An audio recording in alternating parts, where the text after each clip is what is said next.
Good morning, everyone. This is my review of Jurassic World Dominion. Spoilers ahead. Ed, and here, and this is my thoughts on the movie.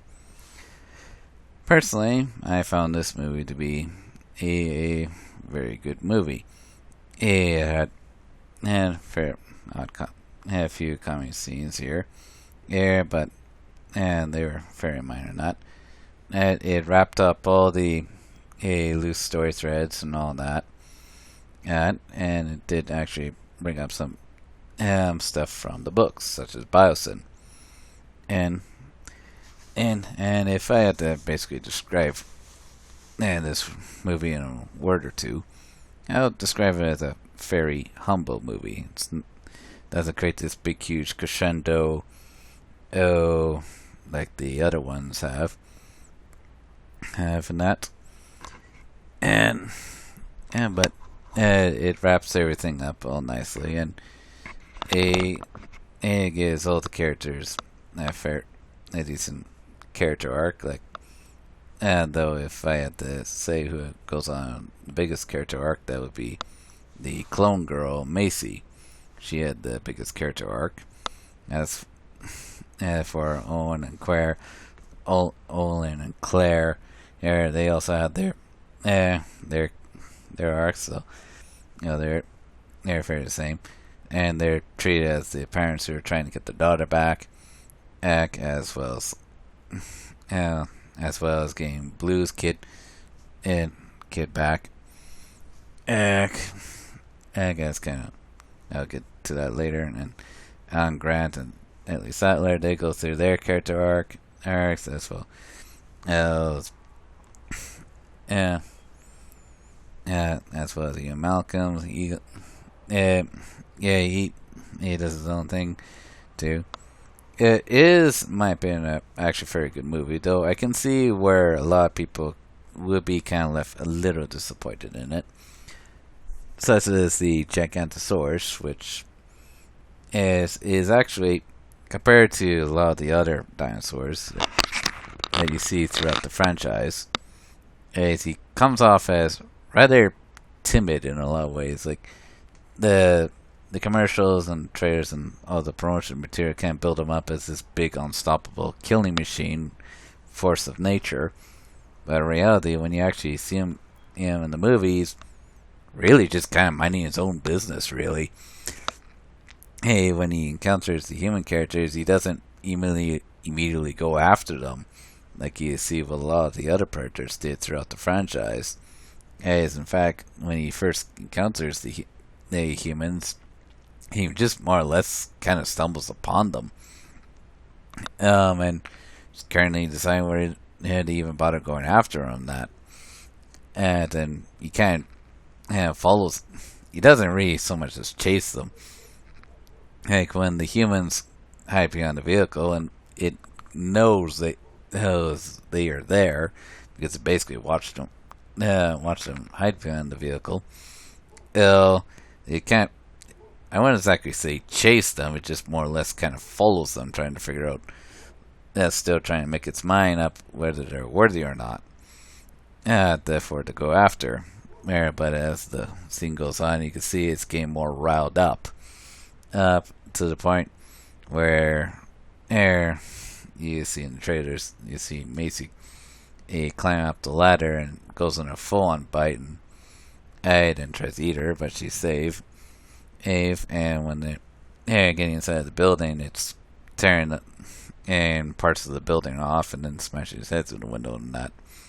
And it's probably arguably its most aggressive scene, and it's not treated like it's immediately aggressive right off the bat. It's basically again building up to his full aggression. It's basically the Gigantosaurus is not treated as a monster, but just treated as another animal. Just minding its own real business. Minding its own business and that. Like you do see it occasionally, like it fights the T-Rex twice through the movie. Well, the first time you actually wouldn't even call that so much as a fight, where it gives you a quick smack on the bite. Eight. Anyway, sorry, a little interruption.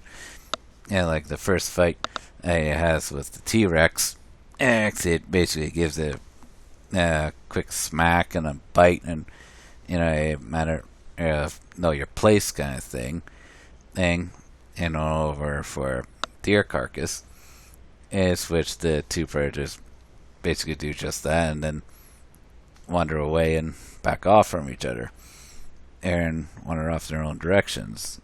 As the T-Rex leaving the deer carcass and the Gigantosaurus just eating it. And which is actually rather realistic. Big predators don't really go on a full-scale kill mode unless driven in extreme circumstances. Which does happen later on, where they fight the second time, where they're both kind of stuck in the same little pen together. And they go full on it with much more intention to kill, which you could call it round one, and it does actually beat the T-Rex, but it doesn't outright kill the T-Rex, because before it even tries to go for the killing blow, which it doesn't even actually go for the killing blow. It just knocks the T-Rex down, basically knocks it unconscious, does a roar, it gets distracted, and ends up having a fight Therizinosaurus, which it does give it a quick little bite, bite on the claw there, but the T-Rex wakes up and gets its second wind, and the Tyrannosaurus and the Therizinosaurus basically gain up on it and kill it. In fact, by the time the movie was over, I kind of actually felt almost sorry for the Gigantosaurus because, well, he was just kind of minding his own business. He wasn't even the instigator of the whole place going down. Like all the scenes, you see him, he's just really minding his own business. And he doesn't really kill anyone or anything, save maybe a burning insect, which you could actually argue that was more of a mercy kill, where he just caught it and as it was falling out of the sky. And no, the Gigantosaurus doesn't kill anyone. And like the T-Rex, throughout the franchise, T-Rex killed plenty of people. When the Spinosaurus showed up in his movie, he killed at least 3 people. And Dinosaurus Rex, he killed a whole bunch of people and animals and that. The Gigantosaurus, no, he doesn't really kill anyone or anything.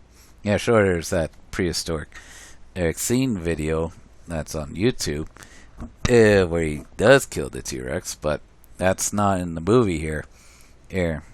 There's a little clip from Battle of Big Rock that's in the movie, and plus with some other smaller scenes, smart clips you see on YouTube and that they were in. But no, the Gigantosaurus he doesn't actually really kill anyone or anything, or is really that aggressive, actually, all things considered. Sure, he does chase the humans in one scene here, but and everywhere else, he's basically doing his own thing. And the second fight there, before it even starts, the humans get stuck between the T-Rex and the Gigantosaurus, and they weren't fighting over the humans, they're just fighting each other because they were in each other's space pretty much. And they're trying to establish dominance. Yes, the humans were even a second thought in their minds. And how the T-Rex beats the Gigantosaurus, it basically knocks the Gigantosaurus and the Therizinosaurus claws and basically kill it, which, given what the Gigantosaurus did, and that kind of comes off almost cruel, because he wasn't really a evil character or animal. He was just a guy minding his own business. As well, a real villain creature throughout the story is actually these genetically modified locusts, which are basically the hybrids of the story, who actually pose the greatest threat, because they're going. And they actually had the actual real scariest scene in the whole movie, where they're attacking a pair of kids is working on a farm, arm, which is probably the scariest scene in the whole movie. And sure, you see these other raptors, heirs who are attacking people, and that, and even the scene with the allosaurs and contours, they're attacking people, and killing people. But no, the Gigantosaurus, uh, uh, he was kind of just a guy who's just minding his own animal that's really just minding his own business, and I would actually argue he's probably the victim of the movie than anything else. as as for the character Blue, she only has she appears only in the beginning and the end there, and her role in the movie is the the grieving mother, while Owen and Claire, well, Owen mainly is like the knight volunteering to get her daughter back. Like Blue, she's like the grieving mother of the story. And well, Owen and Claire are trying to get their daughter Macy back. Well, adopted daughter. They're also trying to get Blue's daughter back. And Dr. Wu, he's in this movie, and he was the one who created the locust. Yes, and he kind of has his own little character arc story, and he basically was the one that created the locust, and he's trying to figure out how to fix his mistake. And the reason why Macy and Blue's daughter were kidnapped is because he needs to study them to find out how he can destroy the locust swarms, and that. Yeah. I don't know. From what I've seen, the whole, from my personal opinion on the movie, it's actually done rather well. You see a whole bunch of different animals and everything, and different dinosaurs, and even pre-dinosaur animals, such as the Dimetrodon, and then a few others that I can't quite remember what they're called. But you also do see plenty of other dinosaur species in this as well. Other than that, this is actually a very good movie. I can see some people being rather disappointed in it, not seeing it as this big apocalyptic event, which that was basically taken up by the locust, and it's basically about what I suspected what it was going to be about from the beginning, and which is about invasive species and genetic tampering. And that's kind of my review of the movie. It's a really good movie. If you got the time, money, go see it. It is good. You can see where some people may be disappointed in some parts, but it is actually a good, decent story. Okay? And you can actually take your kids. It's a good movie. Go see it. Anyway, have a good day.